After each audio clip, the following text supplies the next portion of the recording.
No, you're welcome back, and I'm delighted to welcome to the programme Jamie Durrant from BirdWatch Ireland. Jamie, you're very welcome to us here in Connemara Community Radio.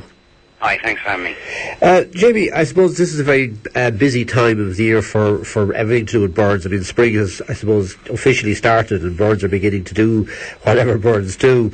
So it's obviously a time that people are getting active to kind of keep an eye on their birds. And I noticed that the other day you had a National Nest Box Day. Tell us a bit about that. What was that all about? Well, it's just a time of year that, it's on Valentine's Day as well, which I believe was traditionally chosen because that was the time of year when birds would be noticed to start forming pairs. So it's just a good time of year, if you haven't got one up on already, to find a suitable area of the garden and put a nest box up. And, firstly, you'd be helping out your local wild birds, but also, bringing a great deal of enjoyment to your garden to see the birds moving around like that. And I suppose people need to be a little bit cautious about the nest boxes they put up and where they put it, because some people put them, where they can be seen by them very clearly, but obviously so can other creatures see the birds as well. So I presume there's a bit of care and thought need to be put into it. Yeah, there's a couple of things to look out for. Firstly, if you're buying a nest box, you can build them very easily, even out of a plank. If you look on our website, there's some details there. But if you're buying some, firstly, don't bother with the ones that have the little perch on the front. Because the small birds don't need any help getting in and out, and you're actually just giving a magpie somewhere to stand, basically. Also, you want to think about the positioning in the garden, so as you say, you want to put them in maybe a little bit of cover, put them as high up as you possibly can, have them tilting down slightly so that the rain will run off the roof, and also you want them somewhere located between north to east facing. A lot of people would assume that you'd have it south facing, as we would like, but if it's in the direct midday sun, then they can actually overheat. So you want to think about all these things. And like I say, there's a lot of advice on our website, or if you go on Facebook, ask us a question there, we'll get back to you straight away. Yeah.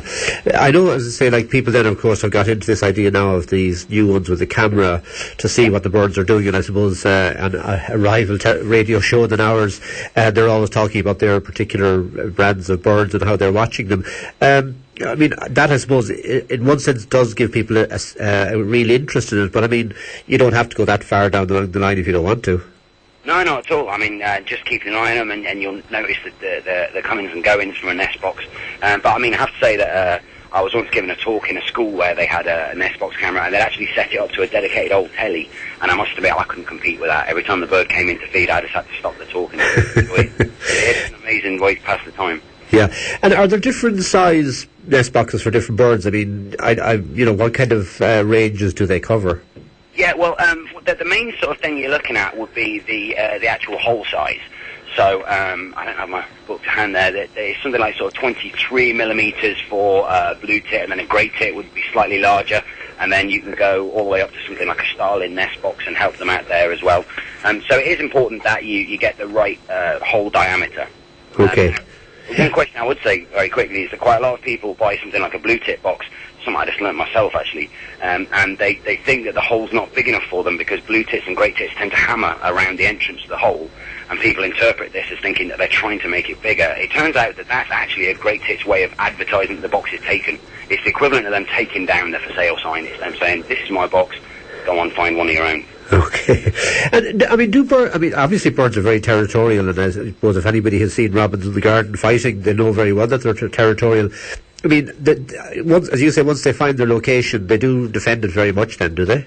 They will, yeah, and in fact it's a common mistake people will make, like blue tits is the most common box people would put up because people like to encourage them, but quite often they'll buy maybe 3 or 4 of them, scatter them around the garden, and then they'll meet me at a show and they'll say, I haven't got any blue tits coming in, and it's as you say, it's because blue tits are very territorial. They'll find a box, they'll like the look of it, but then if they see lots of other boxes in the garden as well, they're not going to fancy neighbours. So you're better off putting just one of any type of a box up, unless you have an absolutely huge garden, and then maybe put a range of boxes up. So put one blue tip box up, and then maybe an open-fronted box for a robin or something like that. Yeah. Of course, last year there was a lot of interest, and I think the papers were covering all the things where the birds were nesting in cigarette holders and in old shoes and all this kind of stuff. I mean, there was quite a lot of photographs and interest. I suppose birds will really take the opportunity to nest almost anywhere they can find. Yeah, that's become quite a common thing every year, the old the butt bin thing there. So, I mean, another classic example, wrens and robins are well known for old boots and things like that. And in fact, you could even try it yourself if you have an old metal teapot or something like that. If you bung it really deep into the ivy, you might just have a wren coming along and taking advantage of that. Yeah. Talking about wrens and things, I know there's been a lot of, I suppose, discussion since last year's very, very cold weather, and probably even the year before, that quite a lot of the birds were very badly affected. And I think, I'm not around in my garden anyway, wrens seem to have slightly disappeared. I mean, how have birds how have they reacted to last year, and have they actually started to come back, or what's the story, do you know? Well, I mean, this is one of the things that we do. We have a year-on-year survey called the Countryside Bird Survey, and in the latest edition of our magazine, Dick Coombs has sort of given us the results there, and he has confirmed what you were saying, that it's generally the smaller-bodied birds like goldcrests, wrens, and long-tailed tits took a bit of a beating, and robins, blackbirds, dunnocks, and song thrush have as well. Now, the only thing that on the plus side is that obviously birds are adapted to sort of take these, these kind of things in their stride, and given a good dry spring, we would hope that they would come bouncing back well enough. I mean, in fact, if anything, in a weird way, as long as it's dry and warm in the spring, a cold winter is less damaging than a really wet spring, in a weird way. So, I mean, we're kind of hoping that they should be all right, really. Yeah. Now, I suppose, as I said, this time of the year there's a lot of things for people to get involved in, and you mentioned the surveys and things there. I mean, what's going on at the moment then that people should help out or get involved with? Well, there's a couple of ones coming up. The Countryside Bird Survey is, like I say, it's a really fantastic survey we do year on year. It gives us a great barometer of what's going on with the birds in Ireland. And in fact, there's a meeting at Sligo Park Hotel on Saturday the 3rd of March. There's details on our website. And if people want to get involved with the survey, it basically involves about 2 mornings, getting up a bit early. You'll get assigned a square. You just walk the square, note down everything you see and hear. And then that data not only helps us keep an eye on Ireland's birds, we do actually submit that to a pan-European common bird monitoring scheme as well. So you'd actually be keeping an eye on the state of countryside birds all the way across Europe. And another slightly more kind of entry-level one would be Spring Alive, which is an absolutely fantastic. It's all the way across Europe. There's actually a few African partners get involved now as well. It's one if you just Google it or go to springalive.net. The idea is that we are looking for the first sightings of swallows and of swifts and of cuckoos. And when you go to the website, there's all kinds of things like competitions, and kids can send postcards to each other from there. And the one I love is there's an animated map. So as the swallows first start coming in, you roll the animation and you can literally watch the first records coming in. So it's like watching spring sweep up across Europe. It's fantastic. Yeah. Do we know kind of how many birds like this migrate? I mean, I was just thinking that if you go to somewhere like France or Spain or something like that, you'll see swallows all over the place, and you kind of wonder, why would they be bothered coming to Ireland? I mean, they seem to have everything they want there. I mean, there must be huge numbers setting out for some to get to Ireland and still loads to be somewhere other parts of Europe. I mean, what do we know about their kind of the migration of these kind of birds? Well, I mean, with things like swallows, I mean, it does vary massively from year to year. I mean, and obviously, you've got all kinds of factors like the desert crossing, for example, for them to tackle. So we do keep an eye on these kind of numbers. But I mean, it literally is sort of hundreds of thousands of birds on the move. I mean, migration is got to be one of the most amazing phenomena in all of nature, I'd say. And in terms of why they come here at all, it's to do with the prevalence of insect food. So things like swallows, would catch insects on the wing. So if they stayed in Africa, the insects will be tied to the rain. So they can't predict accurately when the insects are going to be available. So the reason they come to Ireland is obviously if they're over a boggy field or over a lake or something, they know very, very accurately when those insects are going to be available, which means they can plan their breeding very well. But I mean, it does seem incredible they should cover thousands of kilometres just to sort of come here and back, like. Yeah, well, I suppose good tourism. Some must be selling Ireland well to them. I suppose the other thing, we often kind of look at the kind of exotic birds, and we're, obviously there's a lot of them that come into the country and they get a lot of interest.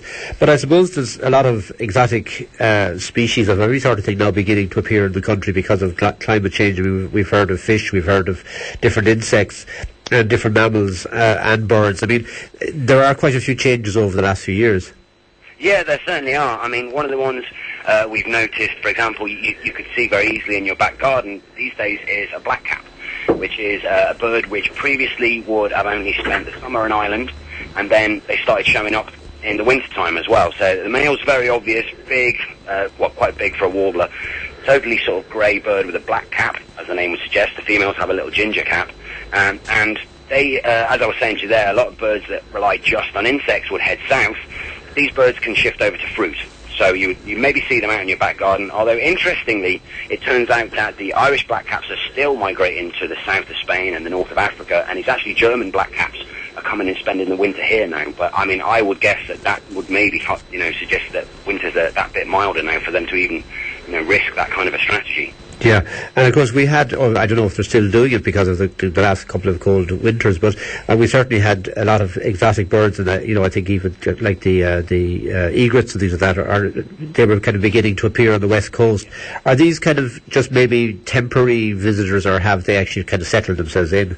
I'd say in the case of little egrets, they're really, really well established now. I mean, as you say, they were sort of originally from southern Europe, so the last 2 winters would have proved to be a bit of a test of them. But I was just talking to someone at a show this weekend who sees egrets regularly up on the Inishowen Peninsula. So I would suggest if they're still hanging on in there, then they're here to stay. And they're a fantastic addition to Ireland's wildlife, I have to say. They're one of my favourite birds. Yeah, I suppose it takes something like this coming in and beginning to kind of establish its own territory probably causes a bit of problems to the native bird or the local bird. I mean, obviously there's only a certain amount of food to go around. Does it take a while for the birds to actually kind of establish themselves or to get on together? Well, I'd say in the case of the egrets, we don't seem to be detecting any problems. It's like they're kind of they're maybe inhabiting a niche that was previously not been used by any other bird. There's actually a very interesting case we're talking about in our latest magazine, more in the case of mammals. There's new mammals in Ireland in the form of the greater white-toothed shrew and also bank voles, and they seem to be having very sort of serious effects for Ireland's native mammals. So, I mean, obviously that they haven't found their own way here. They've maybe come in the root ball of an exotic tree or something like that.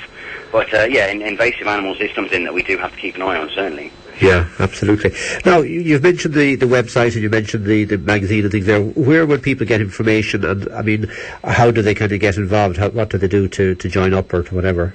Well, you can join on the website. We're Ireland's largest conservation charity as well. So, if you have an interest in conservation, if you can lend us your support, the more members we have, the more likely it is we can get the changes we need to see. So if you just Google us or go to birdwatchireland.ie, and as I mentioned, we're on Facebook there as well. I'm on there every day. You'll see JD in brackets, so you can ask me any questions you have about Birds of Ireland there, and we're on the Twitter as well. Okay. So loads of ways to find us. Well, I suppose Twitter is the right thing for bird people to be on, so... Exactly. Anyway, listen, Jamie, the very best of luck, and thanks for being with us. Thanks very much for having me on. Not at all, thanks, bye. That's Jamie Durrant there from BirdWatch Ireland, and if you are interested, he's there at birdwatchireland.ie. And a great group of people. They've done so much work for the birds, and there's those different surveys. And I know quite a few people that have been involved in those surveys over the years as well. And it's a very interesting thing. If you are somebody who goes out regularly walking or whatever like that, maybe sign up first, because it's not, as he said, it's 2 mornings a week. And you just maybe have to get up slightly earlier, but you just literally just mark down what you see. So it'd be really wonderful to do that. Okay, we're going to go on with a piece of music, and we're going to go with